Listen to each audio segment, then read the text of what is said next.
DM office पहुंचे थे, क्या मामला था, किस तरह की शिकायत करने पहुंचे थे? कल आपने देखा है कि पूरा दिन फील्ड में रहे हैं। यहाँ से मैं पहले जोली पहुँचा, कल जोली में देखा कि वहाँ बूथ पे वोट नहीं पड़ने दे रहे, काफ़ी लोगों को फ़ोन आ रहे थे। लेकिन मैंने जब वहाँ देखा जाके तो बिल्कुल बैरिकेड किया हुआ था। वहाँ एबीपी न्यूज़ वाले खड़े थे, उनको मैंने बताया, उन्होंने मेरे से पूछा क्यों आए हैं यहाँ पे, क्या मामला है, ये वोट नहीं पड़ने दे रहे। सारी चीज़ें ऑन कैमरा वहाँ पर चल रही थी। उसके बाद में किसी भी तरह की वोटरों के ऊपर ऐसा जुल्म था, ऐसी ज़्यादती थी कि जैसे कि यहाँ पर लोकतंत्र बिल्कुल ख़त्म होता दिख रहा हो, इस तरह के हालात पैदा हुए। और चुनाव कराने की क्या जरूरत थी, किसी को प्रमाण पत्र देना था ऐसे देते। हम लोगों को परेशान किया, वोटरों को परेशान किया। फिर वहाँ के बाद में ककरौली पहुँचता हूँ, रूड़गली पहुँचता हूँ, रूड़गली के बाद में ककरौली पहुँचा। ककरौली में आपने देखा है कि सब कुछ, जब मैं वहाँ पर गया तो सब लोगों की शिकायतें वोट नहीं डालने दी जा। पहले मैं एक बूथ पर गया, वहाँ पे जब तक मैं खड़ा रहा लगभग 10, 20, 50 वोट जो भी पड़ी हैं उन्होंने उनको बुला के डलवा दी गई। लेकिन जैसे मैं वहाँ से आया वो भी तुरंत वहाँ पे उसको फिर बंद कर दिया गया। उसके बाद में लोगों ने कहा भाई आखिर हमें वोट डालने की आज़ादी क्यों नहीं?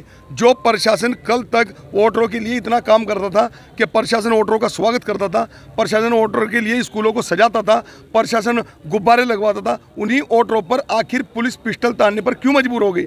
ये एक पुलिस वाले के हाथ में आप आधा भी देख सकते हो, ईंट का आधा लिए खड़ा, वीडियो में सारी चीज़ें, पिस्टल लेके भागते ककरौली की महिलाओं के ऊपर, और उल्टा ककरौली के ही निवासियों पर 100-125 पर मुकदमा लिख दिया गया।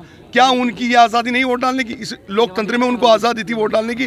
इसीलिए हम इस चुनाव का बहिष्कार करते हैं और हम चुनाव की दोबारा से चुनाव आयोग से मांग करते हैं कि मीरापुर सीट पर दोबारा से चुनाव कराया जाए। सर जी, हंगामा भी हुआ, ककरौली समेत कई बूथों पर हंगामा हुआ, क्या उसके बाद में मैं दूसरे बूथ पर गया जो वहाँ पर कॉलेज का बूथ था। आपने देखा है लगभग, मैं कहूँगा कि उसको न पाया जाए, लगभग समथिंग 500 मीटर के आसपास बैरिकेडिंग मेन रोड पे की हुई थी।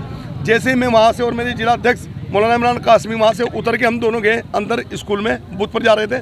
आधे भी मैं नहीं जा पाया था, 250-300 मीटर भी नहीं जा पाया था कि तभी बाहर से ड्राइवर का फ़ोन आया कि आपके बेटे को थप्पड़ मारे और लट मारा है। मैंने कहा कि मैंने आगे बाहर पूछा, मगर इंस्पेक्टर साहब HSO सिविल लाइन जो है आशुतोष, उन्होंने लट मारा, और जो सिपाही खड़ा था वहाँ पे जिसकी नेम प्लेट नहीं लगी थी उसने 3-4 थप्पड़ मारे बेटे को।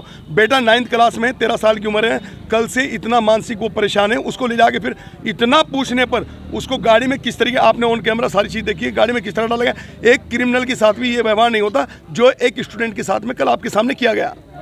और पत्रकारों के साथ किस तरह धक्का मुक्की। 2 लोग वहाँ पर वो थे जो सादी वर्दी में थे, वो SOG के थे या आम आदमी थे, उनकी भी जांच होनी चाहिए वो कौन थे।